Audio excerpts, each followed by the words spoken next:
Que bom que a gente pode ter um Deus que acalma o nosso coração, que coloca na nossa mente pensamentos de paz, pensamentos de bem. Quando nós estamos com o espírito aflito, quando nós estamos com a mente intranquila, nós podemos chegar na presença dele em oração, nós podemos chegar na presença dele em comunhão, como quem chega para um pai, para uma mãe, pede um colo. A imagem de Deus Pai, que a Bíblia passa para a gente, é de um Deus que nos acolhe nas nossas fraquezas, um Deus que nos acolhe quando nós nos machucamos.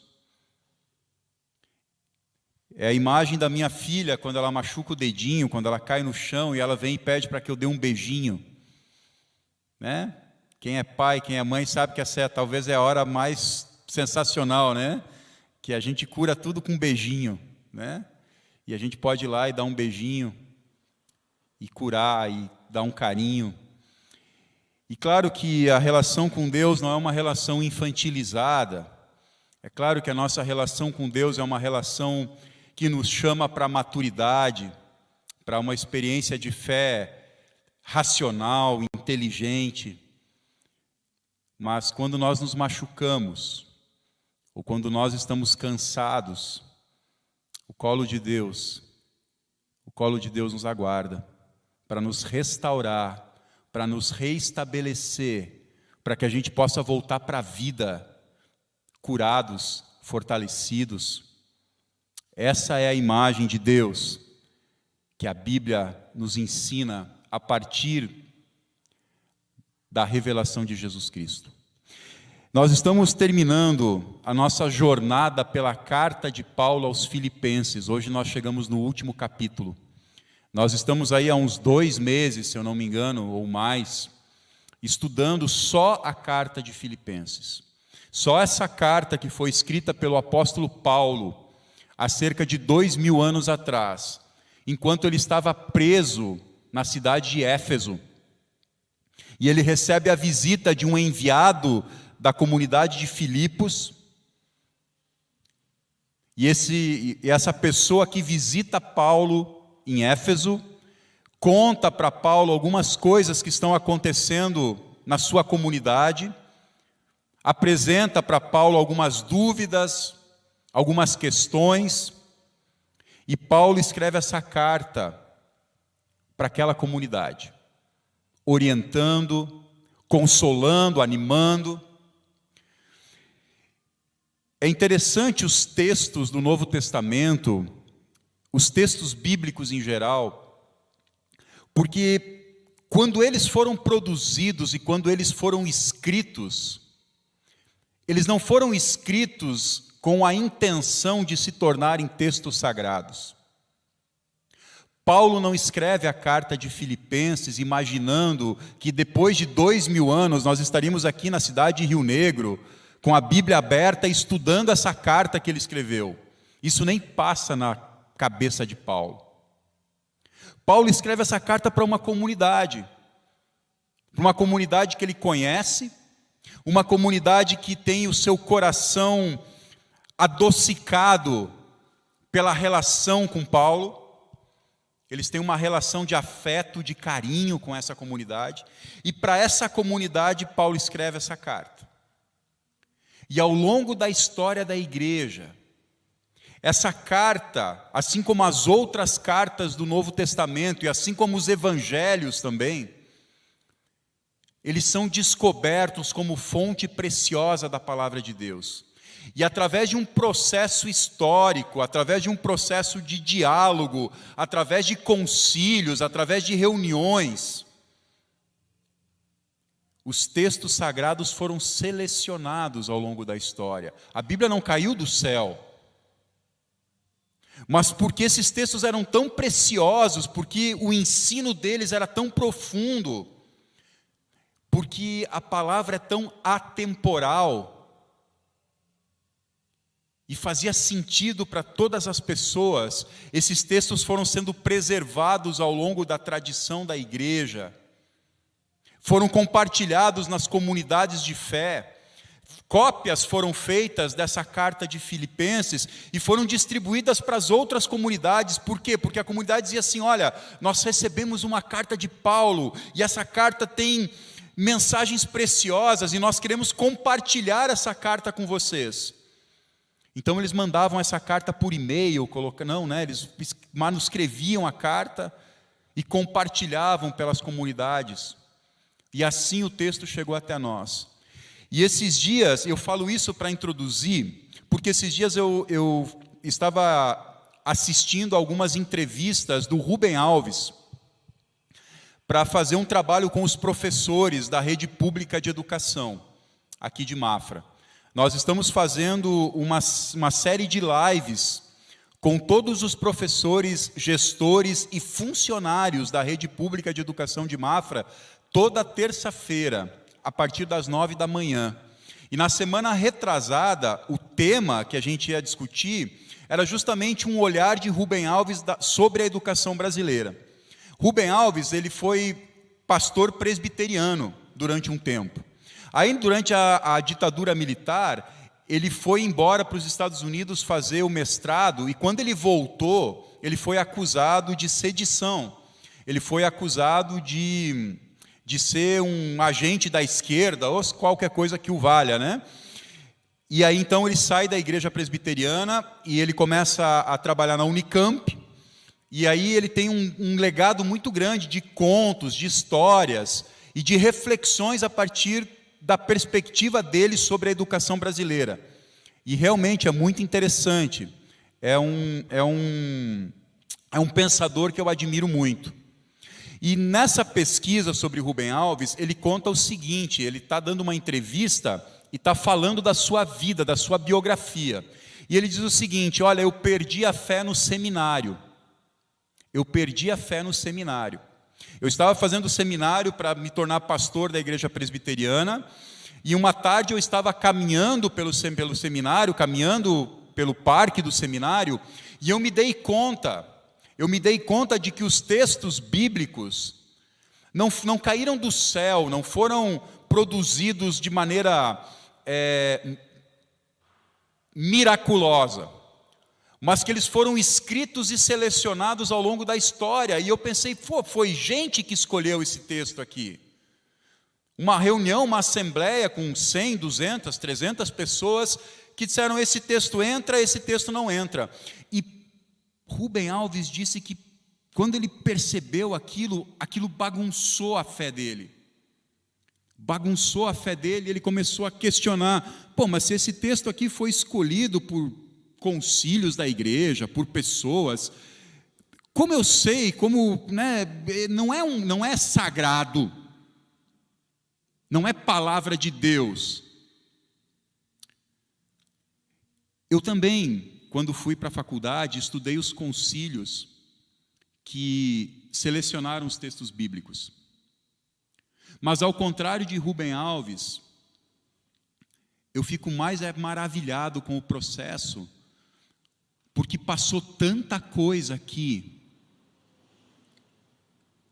que contradiz o poder da igreja, por exemplo, que contradiz as paixões dos poderosos, dos reis. Tem tanto texto aqui que confronta a vida de cada um de nós, que para mim, eu não tenho como pensar de outra maneira, senão de que Deus conduziu esse processo, parte a parte, dia a dia. Porque os textos que nós temos aqui, são textos que falam ao meu coração e ao teu coração. São textos que falam sobre justiça.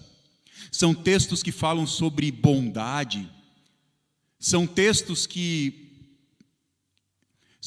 muitas vezes nos encurralam dentro do nosso egoísmo e da nossa vaidade. Eu não tenho nenhum problema em receber a Bíblia como palavra de Deus. Mais do que isso, eu acho que somente a ação sobrenatural de Deus permitiu que esses textos bíblicos que foram selecionados chegassem até nós do jeito que chegaram. E eu digo isso para introduzir a nossa leitura dessa noite, do capítulo 4 de Filipenses, e eu quero que você acompanhe comigo.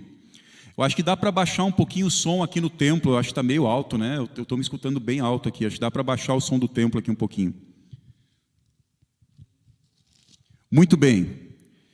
Filipenses capítulo 4, versículo 1, diz o seguinte: portanto, meus irmãos, amados e muito saudosos, minha alegria e coroa, sim, amados, permanecei desse modo firmes no Senhor.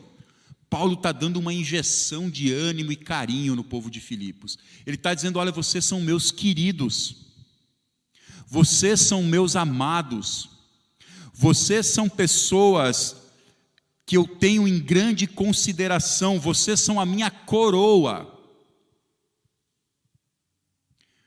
Eu vou dizer para vocês que quando eu vejo os adolescentes que eu comecei a trabalhar aqui na comunidade em 2016, e a gente acompanha e vê o quanto eles aprenderam, o quanto eles cresceram, o quanto eles aumentaram a sua segurança, o quanto eles se desenvolveram no conhecimento do Senhor, o quanto eles buscam a vontade do Senhor, eu tenho vontade de fazer minhas essas palavras de Paulo e dizer: vocês são as minhas coroas. Paulo tem orgulho daquela comunidade. Um orgulho que não é um orgulho de vaidade, que não é um orgulho de soberba, mas é um orgulho de ver que eles caminharam, que eles se encontraram, que eles amadureceram. E essa é a comunidade de Filipos. Eu vejo casais, eu vejo irmãos na fé, trilhando a sua caminhada, buscando aprender, buscando entender a vontade de Deus, buscando encontrar o seu papel no mundo. Afinal de contas, para que a gente está aqui? E como é precioso, como é sensacional quando a gente consegue perceber que sim, às vezes aos trancos e barrancos, sim, às vezes tropeçando aqui, tropeçando ali, mas a gente vai sendo moldado e lapidado pela palavra de Deus. A cada domingo que a gente vem aqui, a cada estudo bíblico que a gente participa, a cada oração que a gente faz juntos um com o outro, a cada vez que eu chego para um irmão e abro o meu coração para ele, confesso o meu pecado, falo sobre aquilo que não está bem na minha vida. É assim que a gente deve permanecer, firmes no Senhor. É isso que Paulo diz no primeiro versículo. No segundo versículo ele diz o seguinte: rogo a Evódia e rogo a Sintique que pensem concordemente no Senhor. E a ti, fiel companheiro de jugo, também peço que as auxilies, pois juntas se esforçaram comigo no Evangelho, também com Clemente e com os demais cooperadores meus, cujos nomes se encontram no livro da vida. Nós percebemos aqui nesse versículo que existem duas mulheres que são líderes da comunidade. A comunidade de Filipos é uma comunidade muito interessante para a gente olhar sobre a perspectiva do papel da mulher na igreja, na perspectiva do Evangelho. Porque Filipos foi fundada por uma mulher chamada Lídia. Paulo se encontra com Lídia, que era uma comerciante, apresenta o Evangelho para ela. Ela entende a mensagem e abre a sua casa para começar uma pequena comunidade, onde eles se reúnem para orar, para estudar as Escrituras, para compartilhar o Evangelho, para celebrar juntos a Santa Ceia, na casa de uma mulher chamada Lídia. E aqui nós temos mais duas mulheres Evódia e Sintique. E parece que essas duas mulheres, elas estão com algum tipo de confronto, elas estão com algum tipo de problema na sua comunicação, elas estão com algum conflito entre elas. Eu quero dizer para você, queridos, que na vida de fé e na caminhada de comunidade, nós vamos enfrentar conflitos. Nós vamos sentar numa mesa e eu vou ter uma opinião e você vai ter outra. E a gente pode brigar, e a gente pode se magoar, e a gente pode virar as costas um para o outro, e a gente pode dizer assim, eu não sento na mesa que o Guilherme senta, eu não quero mais saber, eu não quero mais saber dessa comunidade, dessa igreja. Não, aquela pessoa não, se aquela pessoa participa, então eu estou fora. Ou a gente pode fazer o que Paulo está dizendo aqui. Pensem concordemente, com concordância no Senhor. Às vezes, nós não conseguimos fazer isso sozinhos. Às vezes, nós precisamos de alguém, como Paulo está dizendo aqui, vai lá e auxilia elas a se entenderem, a se perdoarem,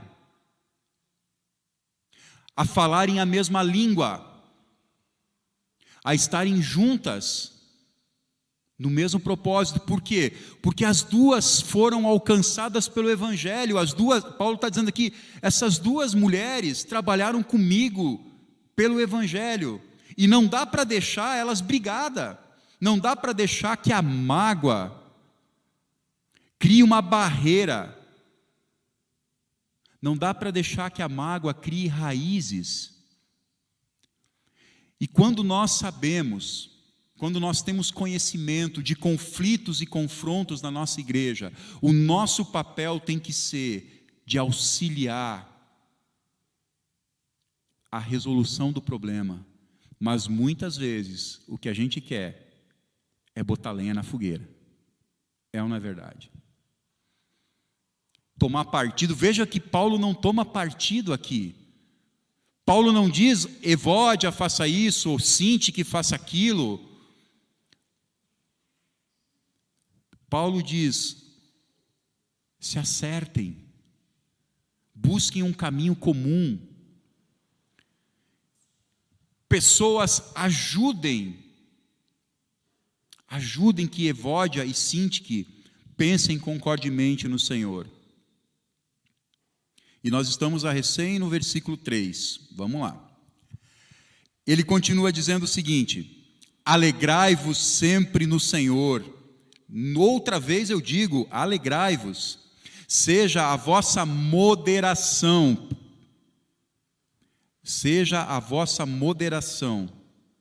conhecida de todos os homens. Perto está o Senhor. Não andeis ansiosos de coisa alguma, em tudo, porém, sejam conhecidas diante de Deus as vossas petições, pela oração e pela súplica, com ações de graça, e a paz de Deus, que excede todo o entendimento, guardará o vosso coração e a vossa mente em Cristo Jesus.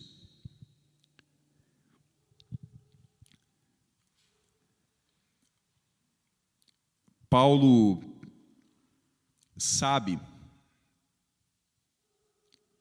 que a vida não é simples de viver, que não existem soluções mágicas, não existem soluções mágicas para os nossos problemas. Paulo reconhece que a ansiedade, que a preocupação, ela caminha junto com cada um de nós, às vezes com mais intensidade, às vezes com menos intensidade, mas existem momentos na vida da gente em que as coisas realmente ficam difíceis. Existem momentos na vida da gente em que parece que aquilo que está dentro do nosso coração, fazendo pressão, vai transbordar. Nós encontramos isso nos Salmos, nós encontramos isso nos textos sagrados da Bíblia em grande quantidade. Não é uma característica simplesmente do mundo moderno, não é simplesmente falta de fé. O que Paulo diz aqui é para que a gente coloque as nossas preocupações diante de Deus. Ele está dizendo isso: todas as vossas petições sejam conhecidas por Deus. O que está te incomodando? O que tira a tua paz? O que te machuca o coração? O que tira a tua alegria de viver? Coloque isso na presença de Deus. Espiritualize a tua ansiedade, no sentido de colocar ela na dimensão do poder de Deus para a tua vida. Espiritualize no sentido de colocar diante de Deus os teus segredos. Espiritualize no sentido de saber que Deus te ouve, reconhecer que Deus te ouve. Não tente levar isso sozinho, sozinha. Não imagine que Deus não tem o que dizer a respeito de alguma área da tua vida, seja profissional, seja relacional. Deus é Pai que quer nos acolher nos momentos de desespero, de ansiedade, de dúvida. Eu não falo aqui de um Deus que está distante, eu não falo de um Deus que habita dentro desse templo, eu falo de um Deus que vive dentro do teu coração, que está presente na tua vida.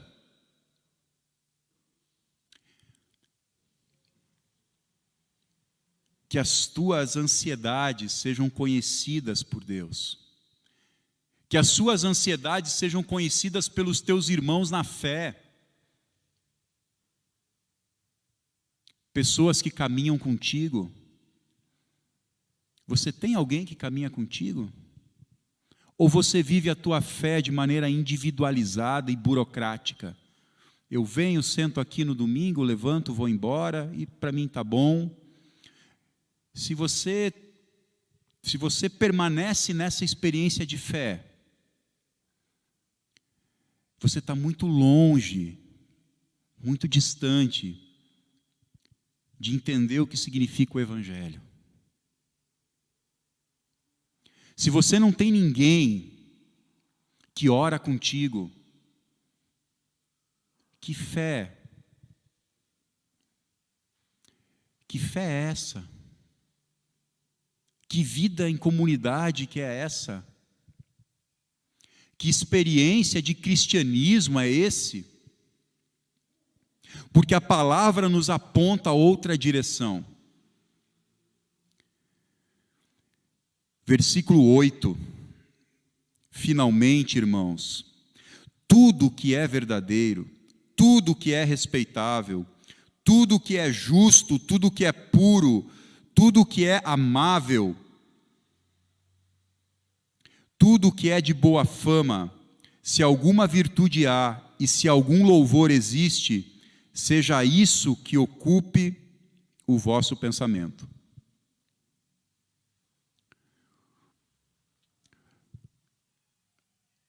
A paz que excede o entendimento enche os nossos pensamentos de bons impulsos.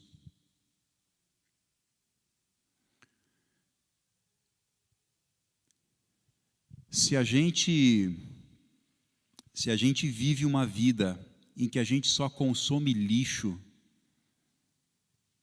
a gente consome lixo na internet, a gente consome lixo nas nossas relações, a gente consome lixo na nossa alimentação também, como a gente vai ter uma mente com bons pensamentos? Não tem como, meus irmãos. Como que a gente vai ter paz se a gente se alimenta de coisas que estimulam a nossa ansiedade, que estimulam a nossa vaidade, que estimulam o nosso egoísmo. Como que a gente vai ter paz se nas nossas conversas a paz não existe? O que existe é o nosso ego.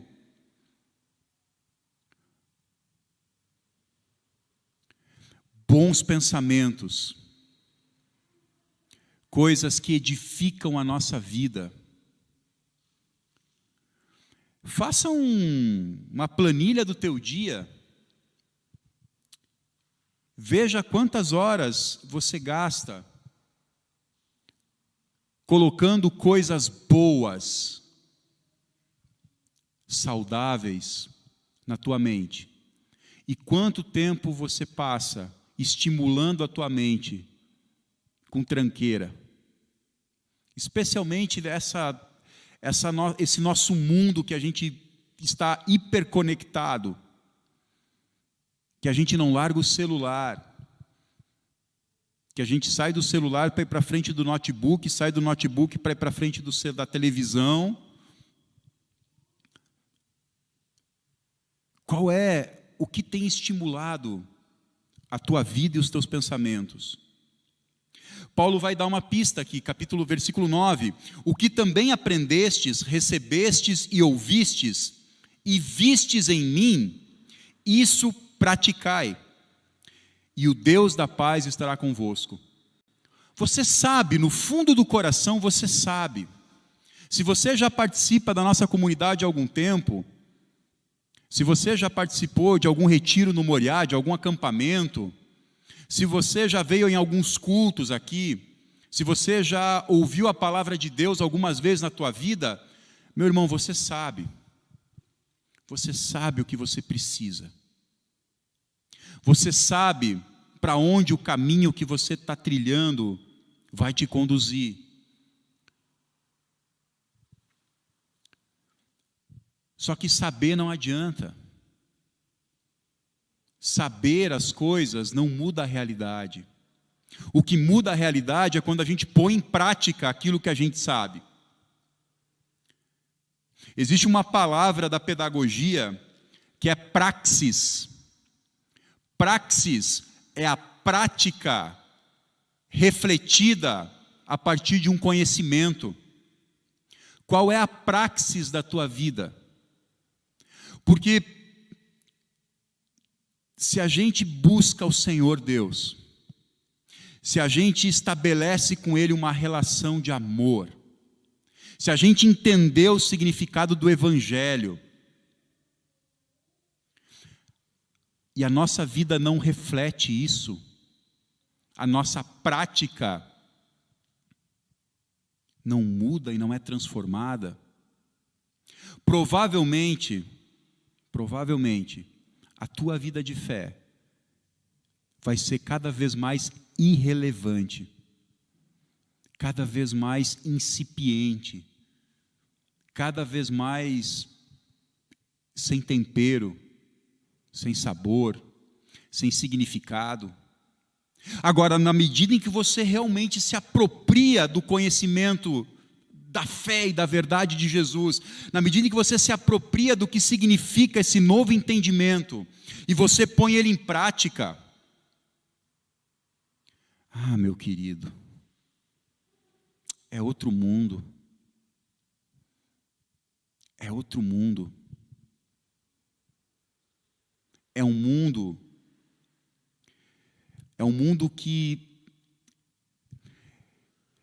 que significa, é um mundo que representa os sinais do reino de Deus na tua vida e na vida de quem vive contigo. Ser um sinal do reino é um privilégio,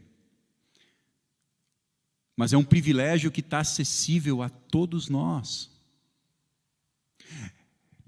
É um privilégio que está acessível a todos nós que colocamos o nosso coração na presença de Deus, que temos coragem de fazer as escolhas que têm que ser feitas a partir da consciência do Evangelho, e não mais a partir da conveniência, não mais a partir daquilo que é comum, daquilo que todo mundo faz, daquilo que simplesmente me agrada. Vocês têm aprendido muito, eu tenho certeza disso.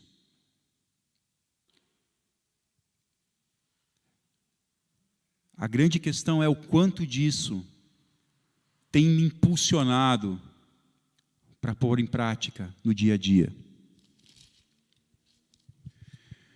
Alegrei-me, Paulo continua no versículo 10, alegrei-me sobremaneira no Senhor, porque agora, uma vez mais, renovastes a meu favor o vosso cuidado, o qual também já tinhais antes, mas vos faltava oportunidade. Digo isso não por causa da pobreza, porque aprendi a viver contente em toda e qualquer situação. Tanto sei estar humilhado, como também ser honrado. De tudo e em todas as circunstâncias já tenho experiência, tanto de fartura como de fome, assim de abundância como de escassez, porque eu tudo posso naquele que me fortalece. Versículo 13. Quantas vezes a gente lê esse versículo, ouve esse versículo, como sendo um versículo de poder. Tudo posso naquele que me fortalece, nada me atinge. Tudo posso naquele que me fortalece. Eu vou vencer, eu vou ser vencedor, eu vou receber a vitória. Tudo posso naquele que me fortalece. Tem um outro significado. Eu vi agora que a Bíblia que vocês estão projetando é a nova tradução na linguagem de hoje. Eu quero que você coloque a revista e atualizada, por favor, que é a que eu estou usando aqui. Senão fica diferente a leitura e alguns termos ficam diferentes do que eu leio aqui. Não que tenha um outro significado, mas ela tem outra estrutura de texto. Isso, obrigado. Tudo posso naquele que me fortalece não é um discurso de poder, mas é um discurso de submissão. Eu me submeto a Jesus e a sua vontade. Eu me submeto às Escrituras Sagradas. Eu me submeto à vontade de Deus, eu me submeto à mente de Cristo. Porque a minha vontade, muitas vezes, é incoerente com aquilo que o Evangelho me pede. Os meus desejos, os meus impulsos, eles estão marcados pelo pecado, eles estão marcados pelo egoísmo. E não é raro que os nossos desejos e os nossos impulsos nos levam para a autodestruição, nos levam para o conflito, nos levam para a traição, semeia mágoa, discórdia, cria em mim uma expectativa que jamais vai ser realizada, porque um desejo se sobrepõe a outro desejo, e assim que eu realizo um desejo, já vem 2 ou 3 para tomar o lugar daquele, e assim eu vivo escravo dos meus próprios desejos. Paulo diz que para ele, tanto faz ter dinheiro ou não ter, tanto faz estar morando numa boa casa ou estar morando numa casa mais simples, que ele aprendeu a estar contente em todas as situações, estando preso, como em Éfeso, ou estando em liberdade. Mas ele não faz isso porque ele é um super-humano, ele não faz isso porque ele é uma pessoa especial, ele faz isso porque ele entende que quem fortalece a estrutura da sua vida não são as circunstâncias, mas é Jesus Cristo. Por fim, eu quero ler aqui o versículo 14 em diante. Paulo aqui agradece a contribuição da comunidade de Filipos. Filipos enviava dinheiro para Paulo, mantimentos para Paulo, enquanto ele estava preso. E Paulo só consegue escrever essa carta de Filipos, a carta aos Filipenses, porque ele recebeu dos filipenses uma oferta, porque uma carta custava muito caro. O pergaminho era caríssimo. Você mandar um mensageiro enviar essa carta, entregar, não havia correio, na época você botava um selo que custava R$2 e você mandava, não era assim. Você tinha que enviar um mensageiro, você tinha que comprar o pergaminho, a tinta, e tudo isso era caro, e Paulo estava preso, mas com a contribuição da comunidade de Filipos, ele consegue fazer isso, ele consegue se sustentar, ele consegue pagar a casa aonde ele estava preso, porque Paulo está em prisão domiciliar aqui. Só que, no Império Romano, você tinha que pagar os custos da sua prisão. A alimentação, a comida, o salário do guarda, que ficava o tempo todo fazendo a ronda da casa. E Paulo vai falar sobre isso. Paulo diz assim: todavia fizestes bem associando-vos na minha tribulação. Ou seja, Paulo agradece e diz assim: muito obrigado porque vocês me ajudaram. E sabeis também vós, ó Filipenses, que no início do Evangelho, quando parti da Macedônia, nenhuma igreja se associou comigo no tocante a dar e receber, senão unicamente vós outros. Porque até para Tessalônica mandastes não somente uma vez, mas duas, o bastante para as minhas necessidades. Até quando Paulo estava em outra cidade, em outra comunidade de Tessalônica, os filipenses ajudaram aquela comunidade, porque aquela comunidade não tinha condições de arcar com os custos do trabalho missionário de Paulo. E aí Paulo continua no versículo 17, não que eu procure o donativo, não que eu esteja aqui pedindo dinheiro, não que eu queira que vocês me paguem, mas o que realmente me interessa é o fruto de que aumente o vosso crédito. Recebi tudo e tenho tudo em abundância. Estou suprido, desde que Epafrodito me passou às mãos o que me veio da vossa parte como aroma suave, como sacrifício aceitável e aprazível a Deus, e o meu Deus, segundo a sua riqueza e a sua glória, há de suprir em Cristo cada uma de vossas necessidades.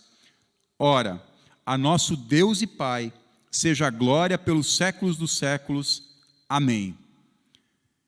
Paulo agradece as ofertas. A Brenda fez um agradecimento aqui no começo do culto, e eu queria reforçá-lo. Muito obrigado, queridos, pelas contribuições de vocês. Tem muita gente que tem nos ajudado com dinheiro, ajudado o acampamento Moriá a passar por essa pandemia, sem ter que demitir seus funcionários, sem ter que parar de fazer o serviço de manutenção, sem ter que... A gente precisa desde o diesel para o trator, até lâmpada que queima. Eu quero agradecer a cada um e a cada uma que contribui, que nos ajuda. Porque nós não estamos fazendo isso porque nós queremos dinheiro. Nós estamos fazendo isso e nós celebramos e agradecemos porque isso permite que a gente continue fazendo o trabalho que a gente faz. Que a gente continue organizando o ministério, para que mais jovens sejam atingidos pelo Evangelho de Jesus, para que mais famílias tenham dentro de casa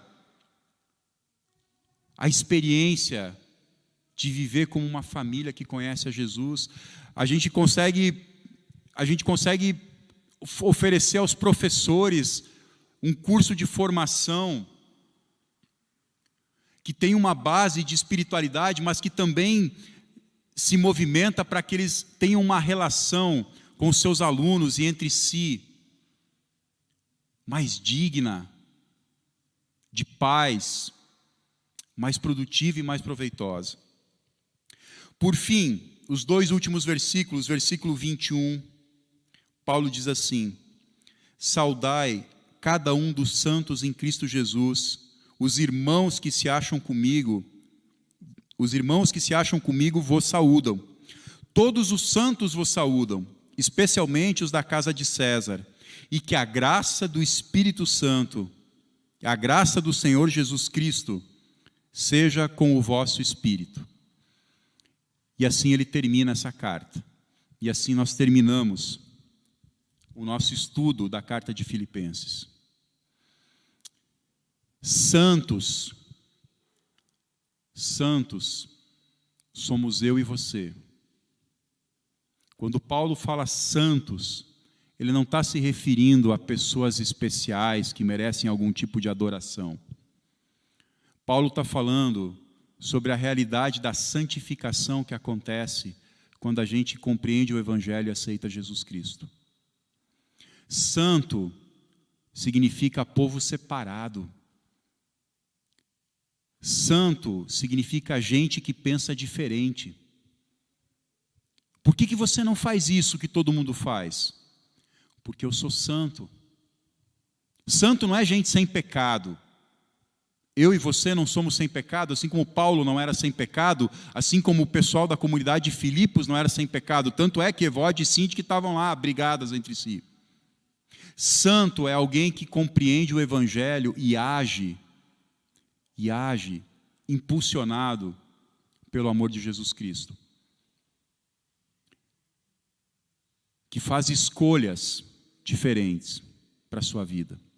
Eu espero que essa carta, que é a carta da alegria, que Paulo escreve preso, ela possa inspirar a tua vida, inspirar a tua segunda-feira, para que você seja santo, para que você seja diferente, para que talvez a tua vida mude, para que talvez a tua experiência de fé seja transformada para algo que faça sentido para você, para algo que realmente te leve a amadurecer a tua relação com Deus, para que a gente seja edificado pelo Espírito Santo. Eu quero orar com você.